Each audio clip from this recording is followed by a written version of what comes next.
अंतर्राष्ट्रीय योग दिवस वर्ष 2015 से हर साल 21 जून को मनाया जाता है। ये दिन योग के महत्व और उसके प्रति आम जनमानस में जागरूकता बढ़ाने के लिए मनाया जाता है। आकाशवाणी जम्मू का क्षेत्रीय समाचार एकांश आज इसी विषय पर एक परिचर्चा लेकर हाजिर है, जिसमें हमारी आज की मेहमान हैं आयुर्वेदिक विशेषज्ञ डॉक्टर सुजाता सथु, और इस बातचीत में मेरे यानी कुणाल श्रीवत्स के साथ हैं मेरी सहयोगी श्रुति खजूरिया। 11वें अंतर्राष्ट्रीय योग दिवस के संबंध में दुनिया भर में कार्यक्रम आयोजित किए जा रहे हैं। 21 जून को देश में होने वाले योग कार्यक्रम की अगुवाई माननीय प्रधानमंत्री नरेंद्र मोदी जी करेंगे। आइए सुनते हैं योग दिवस पर प्रधानमंत्री जी का ये संदेश। मेरे प्यारे देशवासियों, अंतर्राष्ट्रीय योग दिवस में अब कम समय बचा है। ये अवसर याद दिलाता है कि अगर आप अब भी योग से दूर हैं तो अब योग से जुड़े। योग आपका जीवन जीने का तरीका बदल देगा। साथियों,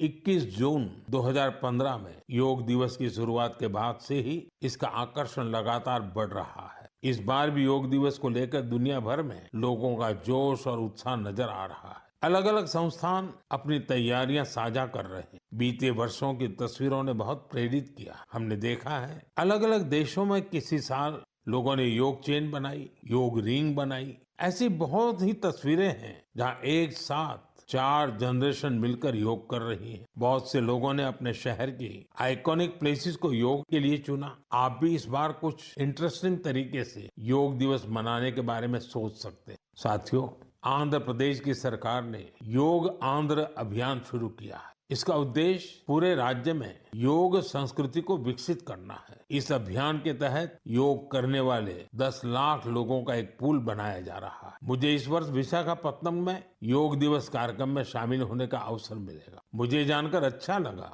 कि इस बार भी हमारे युवा साथी देश की विरासत से जुड़ी आइकॉनिक प्लेसेस पर योग करने वाले हैं। कई युवाओं ने नए रिकॉर्ड बनाने और योग चेन का हिस्सा बनने का संकल्प लिया है। हमारे कॉर्पोरेट्स भी इसमें पीछे नहीं है। कुछ संस्थानों ने ऑफिस में ही योग अभ्यास के लिए अलग स्थान तय कर दिया है। कुछ स्टार्टअप्स ने अपने ऑफिस योग अवर्स तय कर दिए। ऐसे भी लोग हैं जो गांवों में जाकर योग सिखाने की तैयारी कर रहे हैं। हेल्थ और फिटनेस को लेकर लोगों की ये जागरूकता मुझे बहुत आनंद देती। ये था योग दिवस के बारे में प्रधानमंत्री नरेंद्र मोदी जी का संदेश। तो कुणाल जी और सथु मैम, जिस परिचर्चा के लिए आज हम यहाँ हैं, तो क्यों ना उसकी शुरुआत की जाए। डॉक्टर सथु, आपका आज के इस कार्यक्रम में स्वागत है। जी, बहुत बहुत धन्यवाद। डॉक्टर सथु, अंतर्राष्ट्रीय योग दिवस के लिए अब जब केवल कुछ ही दिन शेष बचे हैं और इसी संदर्भ में भारत के दृष्टिकोण को साझा करते हुए प्रधानमंत्री श्री नरेंद्र मोदी ने कहा है कि योग दिवस 2025 की थीम एक पृथ्वी एक स्वास्थ्य के लिए योग रखी गई है। यानी हम योग के माध्यम से पूरी दुनिया को स्वस्थ बनाना चाहते हैं। प्रधानमंत्री का ये भी कहना है कि योग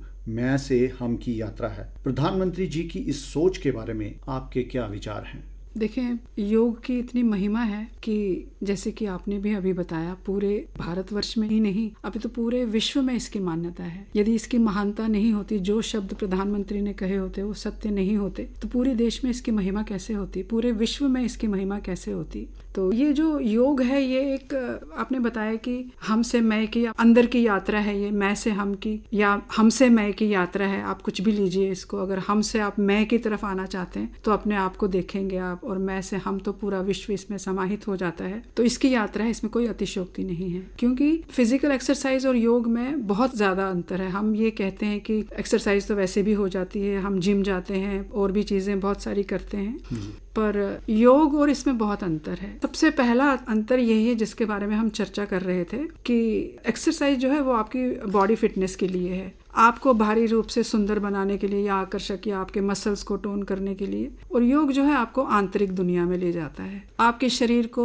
स्वस्थ करने के साथ साथ, आपके स्वास्थ्य को साधने के साथ साथ ये आपको अपनी आंतरिक यात्रा करवाता है और आपको अपनी कॉन्शियस से मिलवाता है। तो ये योग की महिमा है। मैम, जैसे आपने कहा कि ये आंतरिक यात्रा करवाता है, समाज में बढ़ती घरेलू हिंसा, अवसाद, अनियमित जीवन शैली, टेक्नोलॉजी पर निर्भरता जो हमारी बढ़ रही है, कट्टरवाद आदि के सिलसिले में अगर हम देखें तो योग कितना महत्वपूर्ण है? देखें, मैं तो सदैव हमेशा एक बात कहती हूँ, जहाँ भी बैठती हूँ योग की चर्चा होती है, मैं एक ही बात कहती हूँ कि ये अंदर के और बाहरी खून खराबे को, ये जो संघर्ष इस वक्त पूरी दुनिया में चल रहा है, इसे यदि कोई एक चीज़ खत्म कर सकती है या समाप्त कर सकती है तो वो है योग। पर योग जैसे हम आजकल इसको रूढ़ी हो गया है, हम इसको योग आसन या एक्सरसाइज ले लेते हैं, वैसे नहीं। समग्र योग, संपूर्ण में योग, जैसे कि महर्षि पतंजलि ने योग के 8 अंग कहे हैं ना, यम, नियम, आसन, प्राणायाम, प्रत्याहार, धारणा, ध्यान, समाधि, ये 8 अंग जब हमारे सिद्ध हो जाएंगे तो ये खूनी संघर्ष स्वतः ही समाप्त हो जाएगा। मतलब योग एक किस्म की साधना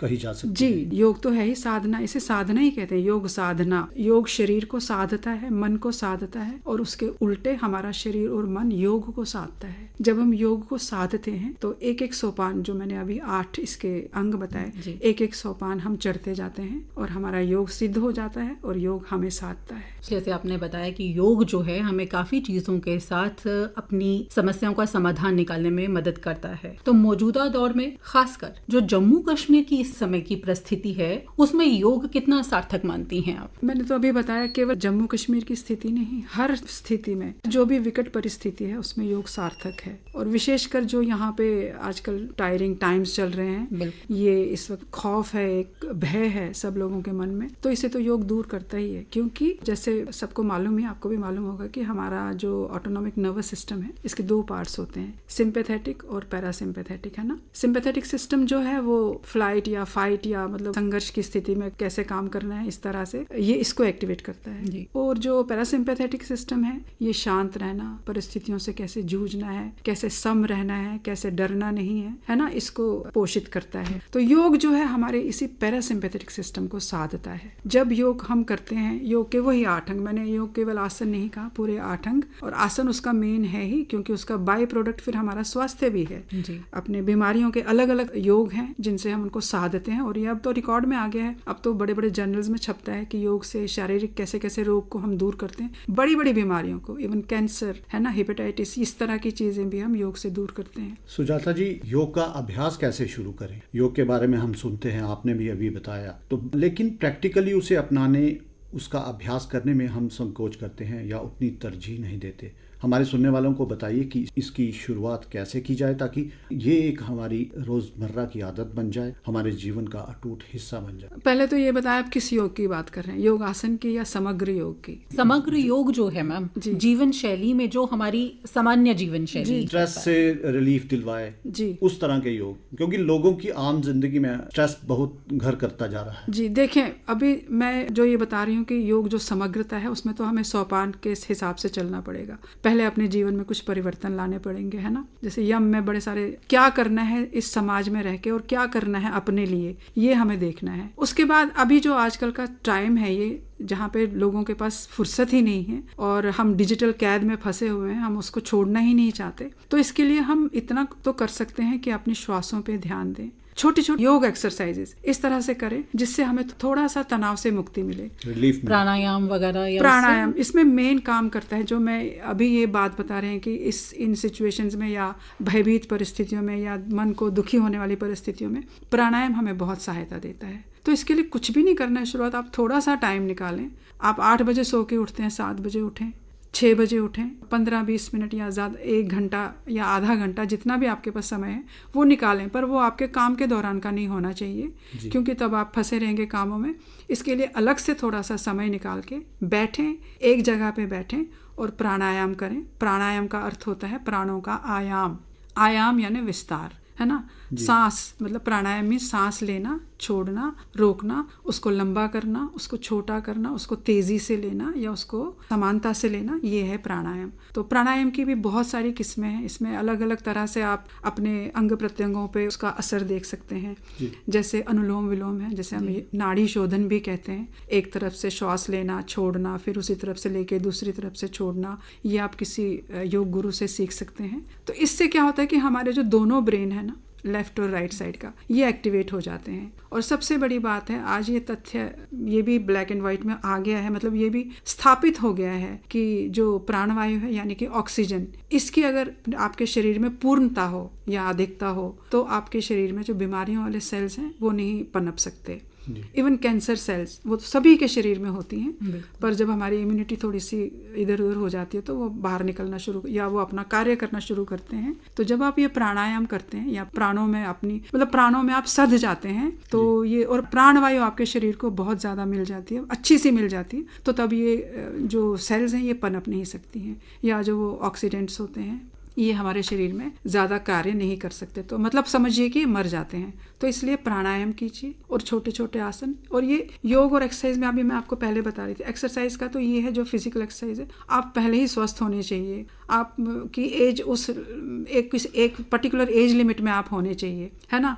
अगर उसके आगे पीछे आप हो गए या आपका शरीर ही स्वस्थ नहीं है तो आप फिजिकल एक्सरसाइज नहीं कर पाएंगे। पर योग इतना सामान्य सा है कि बीमार हो, बूढ़ा हो, बच्चा हो, 2 साल का बच्चा हो, 3 साल का बच्चा हो, तब से ही आप योग को शुरू कर सकते हैं। छोटी छोटी क्रियाएं करें, बैठे बैठे टांगे हिलाएं, बैठे बैठे टांगों को ऊपर नीचे करें, हाथ इधर उधर मोड़ें, अपने कंधों पे लाएं। तो ये छोटी छोटी एक्सरसाइज करके आप योग को, और फिर प्राणायाम अनुलोम विलोम से शुरू करके या लंबी श्वास लेके ओम का उच्चारण करें, या जो लोग ओम नहीं बोलना चाहते वो ओ का उच्चारण करें, क्योंकि यही साउंड एक ऐसे बिल्कुल सधी हुई निकलती है, तो इसलिए हम ओम का उच्चारण करने को कहते हैं। वो करें, तो इससे स्टार्ट करें, आप देखेंगे कि धीरे धीरे इतना परिवर्तन आता जाएगा, फिर आप खुद आगे की क्रियाएं करना शुरू हो जाएंगे। मैम, ये आपने बताया प्राणायाम से क्या एकाग्रता भी बढ़ती है?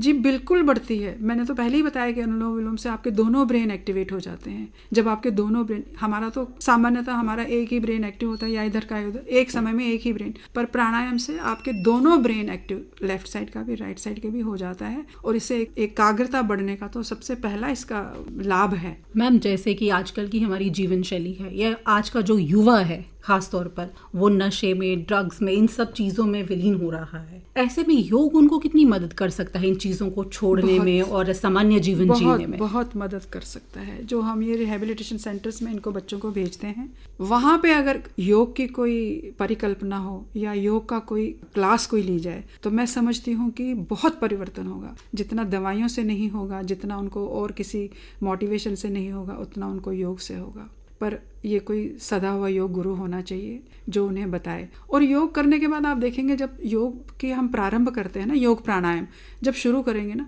फिर ये चीज़ें अपने आप ही छूटना शुरू हो जाती हैं। हमें इनके प्रति, मैंने कहा ना कि योग ऐसी चीज़ है जो ये मायावी चीज़ें हैं ना, मायावी मीन्स जो इस संसार की ये सांसारिक चीज़ें हैं, वो हमारे शरीर चक्रों से बना हुआ है, ये मालूम है ना। तो इसमें जो षड चक्र में ये मायावी जो ये गंध भरा हुआ होता है ना, ये प्राणायाम से निकलता है। और जब ये मायावी जो संसारी चीज़ें बाहर निकलती हैं तो हम अपने आप अच्छी चीज़ों की तरफ झुकना शुरू हो जाते हैं।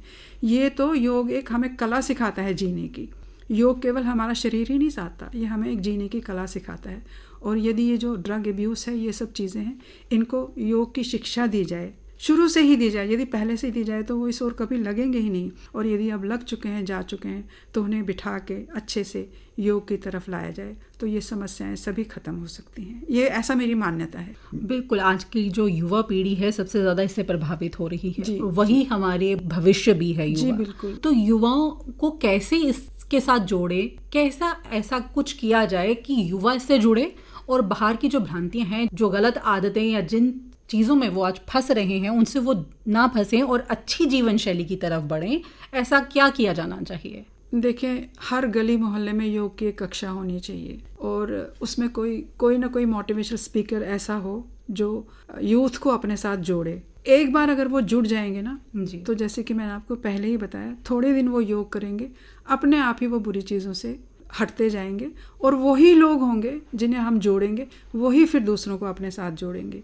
इसके लिए हर मोहल्ले में एक एक योग कक्षा होनी चाहिए।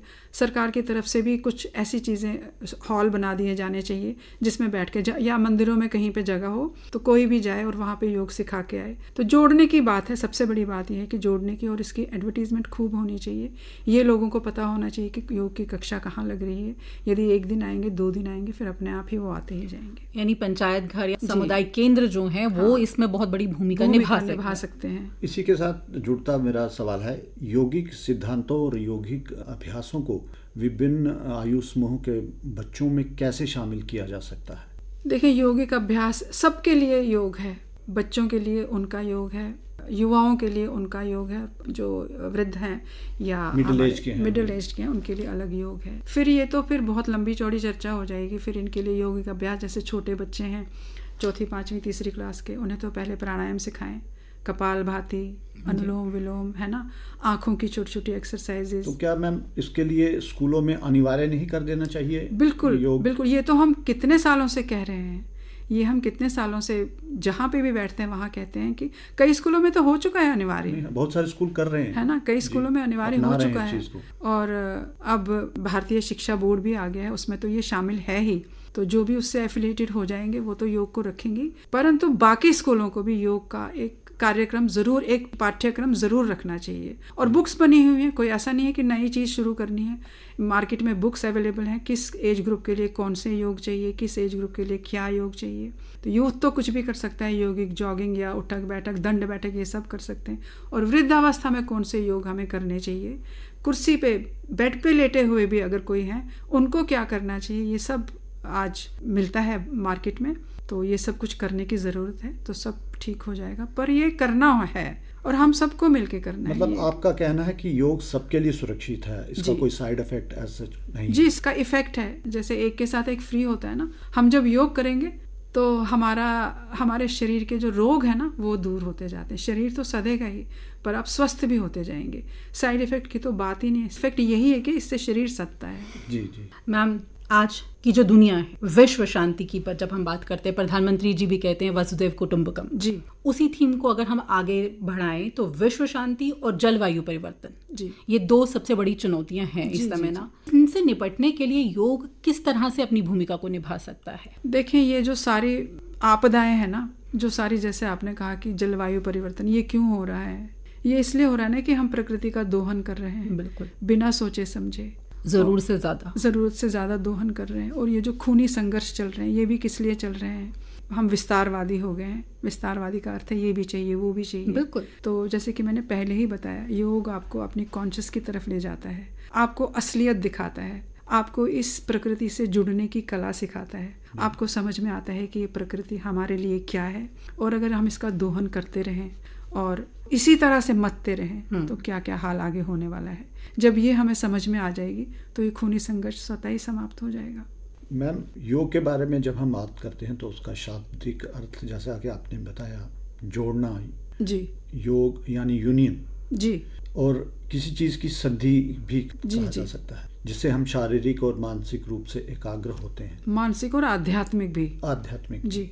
तो इसके लिए किस तरह के, फिलहाल तो आपने बताए, पर कुछ और किस तरह के अभ्यास हम करें कि ये जुड़ाव हमारे लिए फायदेमंद चीज़ साबित हो? हाँ, देखिए, जब हम योग करते हैं ना, योग के छोटे छोटे पॉस्चर्स भी करते हैं, तो ये हमें थकाता नहीं है। हमारे शरीर में जैसे कि दूसरी एक्सरसाइजेस होती हैं वो हमें थकाती है ना, वो ज़्यादा फिजिकल होती है, एनर्जी को वेस्ट करती है, मतलब हमारी एनर्जी उस वक्त लूज हो रही होती है। तो जब हम योग करते हैं तो हमारी एनर्जी कंजर्व हो जाती है, हम थकते नहीं है, योग करते हुए हम थकते नहीं हैं। तो जो आपने क्वेश्चन पूछा, छोटे छोटे आसन, छोटे छोटे व्यायाम, छोटे छोटे जो योगिक पॉस्चर्स हैं वो करने हैं, तो बाद में धीरे धीरे सत्ता जाएगा योग संभवतः विश्व को भारत की सबसे महत्वपूर्ण देन है। अंतर्राष्ट्रीय सतह पर योग को संस्थागत पहचान हासिल होना इस बात की ओर इशारा करता है कि वर्तमान वैश्विक परिस्थिति में योग का महत्व और सार्थकता किस कदर अपनी पराकाष्ठा पर है। जलवायु परिवर्तन, युद्ध के बदलते स्वरूप, आतंकवाद, नशाखोरी, शारीरिक और मानसिक बीमारियों से जूझते समाज और ना जाने कितनी ही चुनौतियां आज संपूर्ण मानव जाति को घेर चुकी हैं। ऐसे में योग के दामन में मनुष्य को खुशहाली की उम्मीद दिखना स्वाभाविक है। भारत की इस अद्वितीय धरोहर को जन जन तक पहुंचाने की दिशा में समस्त विश्व अंतर्राष्ट्रीय योग मनाने की तैयारी में है। डॉक्टर सुजाता जी, योग के महत्व को दर्शाते हुए जो जानकारियां आपने हमारे साथ साझा की, उम्मीद करते हैं कि वह हमारे सुनने वालों को इससे भरपूर लाभ होगा और वो योग से लाभ उठाते हुए योग को अपनी दिनचर्या और जीवन का अभिन्न अंग बनाएंगे। और समाज को खुशहाल बनाने में अपना योगदान देंगे। बहुत बहुत धन्यवाद। जी बहुत बहुत धन्यवाद। श्रोताओं, अंतर्राष्ट्रीय योग दिवस पर यह था हमारा विशेष कार्यक्रम, जिसमें आज हमारी मेहमान थी सीनियर आयुर्वेदिक डॉक्टर और योग एक्सपर्ट डॉक्टर सुजाता सत्तू। श्रोताओं, आज के इस कार्यक्रम में बस इतना ही। इस कार्यक्रम को बनाने में तकनीकी सहयोग दिया गोकुल वर्मा ने, आलेख एवं वाचन स्वर कुणाल श्रीवत्स और श्रुति खजूरिया का, मार्गदर्शन एवं परिकल्पना एन गुलशन रैना की और प्रस्तुति आकाशवाणी के क्षेत्रीय समाचार एकांश की।